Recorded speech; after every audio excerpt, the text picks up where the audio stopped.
ভাবুন তো, আপনার সামনে এমন একটা দিন যেদিন আল্লাহ তাআলা সবচাইতে বেশি মানুষকে জাহান্নাম থেকে মুক্তি দেন।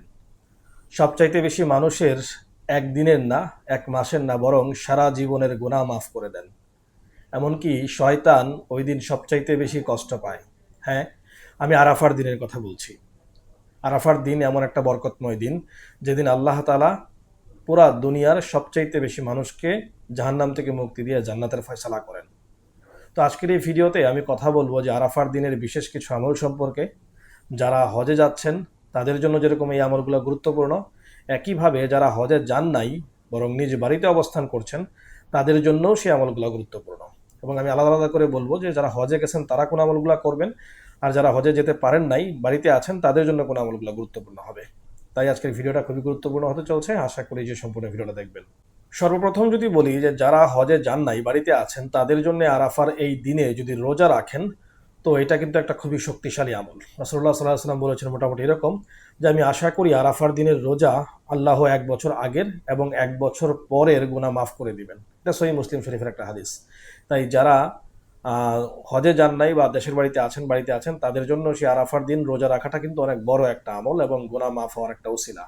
তবে যারা হজে আছেন তাদের জন্য আরাফার দিন রোজা রাখাটা জরুরি নয় বা উত্তমও নয়, কারণ আপনি ওই দিন রোজা রাখার দ্বারা শরীর দুর্বল হয়ে যেতে পারে।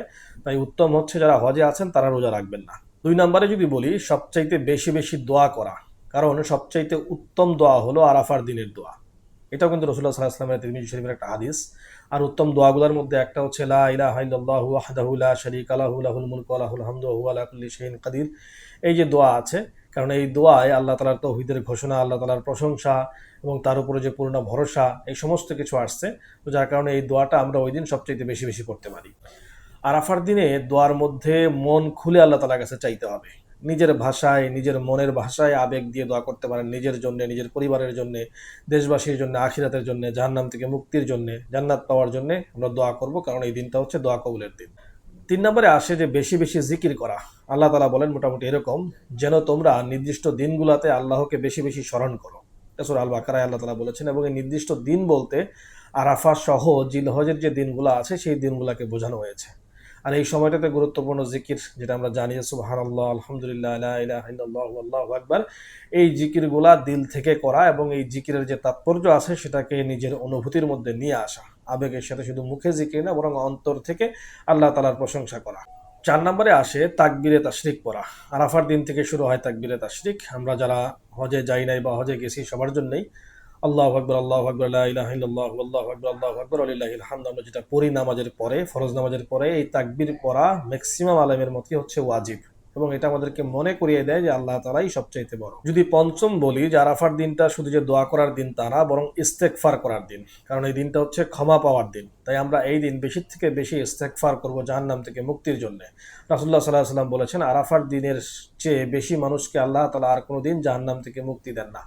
এটাও মুসলিম শরীফের একটা হাদিস। তাই আমরা এখন থেকেই নিয়ত করি যে আমরা আরাফার দিনে নিজের গুনাহকে স্বীকার করে বেশি থেকে বেশি কান্না রোনাজারি এগুলা করব, যেন আমাদের জীবনের পরিবর্তন হয়, আমরা আল্লাহ তাআলার কাছ থেকে ক্ষমা নিয়ে নিতে পারি, জাহান্নাম থেকে মুক্তির ফয়সালা করে নিতে পারি। এর জন্য ওই দিন আমরা বেশি থেকে বেশি দোয়া করব এবং ইস্তেগফার করব। 6 নম্বরে যদি বলি যে বেশি থেকে বেশি দান সৎকা করা, যদিও এটা ওই দিনের জন্য নির্দিষ্ট না, বিশেষ করে যারা আমরা হজে যাই না, এই দেশের বাড়িতে আছি, তারা আমরা আরাফার দিন সৎকা করলে আল্লাহ তাআলা তার সওয়াবকে কিন্তু বহুগুণে বাড়ায় দিবেন। এবং 7 নম্বরে যদি বলি যে কোরআন তেলাওয়াত করা। আরাফার দিনে কোরআনের সাথে সময় কাটানোটা কিন্তু উত্তম। আপনি যেই সময়টুকু দোয়ার বাইরে আপনি অবসর সময়টুকু যেটুকু পাবেন সেই সময়টা থেকে কোরআন তেলাওয়াত করা, বিশেষ করে আমরা যারা হজের হাজী সাহেবানরা যারা আমরা থাকবো, এই সময়টাতে কোরআন তেলাওয়াত বেশি থেকে বেশি করা, কারণ কোরআন হচ্ছে হিদায়াতের আলো।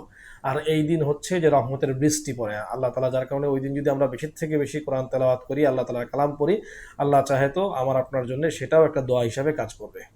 সর্বশেষ যদি বলি যে আরাফার দিনের কিছু গুরুত্বপূর্ণ সতর্কতা, যেহেতু এটা একটা বিশেষ দিন, তো ওই দিন আমরা কোনোভাবেই আমাদের সময়কে অহেতুক কোনো কাজে নষ্ট করব না। গীবত, হারাম, শেকায়েত করা বা কোনো সোশ্যাল মিডিয়ায় ব্যস্ত থাকা, এই ধরনের কোনো কাজে নিজেকে অবশ্যই ব্যস্ত রাখবো না। তাই আমরা যারা হজে যাচ্ছি, তো হাজি সাহেবেনদের জন্য আরাফার দিন আমরা কি কি করব বা কি কি আমল করব, কি কি বিষয়ে দোয়া করব, আমার মনে হয় ওইটা আগের থেকেই প্র্যাকটিস করা বা আগের থেকেই নিজের মনের মধ্যে সেটাকে গেঁথে নেওয়া উচিত। কারণ আসলে আমরা যারা 40 দিনের জন্য হজে যাই, বাস্তবে হইলো আসলে হজ কিন্তু সেই পুরাপুরি 40 দিন না। হজের মূল কার্যক্রম হচ্ছে 5 দিন। আর সেই মূল কার্যক্রমের মধ্যে আরাফার দিনটা হচ্ছে বিশেষভাবে গুরুত্বপূর্ণ। তাই আমরা আরাফার দিনের ওই সময়টুকু কিভাবে পার করব এবং আল্লাহ তাআলার কাছ থেকে কি কি বিষয়ে চেয়ে নিব, সেটা কিন্তু আমরা আগের থেকেই ফিক্স করে নিব এবং নিজের মনকে ওইভাবে প্রস্তুত করবো যেন আমরা আরাফার দিনে বেশি থেকে বেশি দোয়া, কান্নাকাটি এগুলো বেশি থেকে বেশি করতে পারি।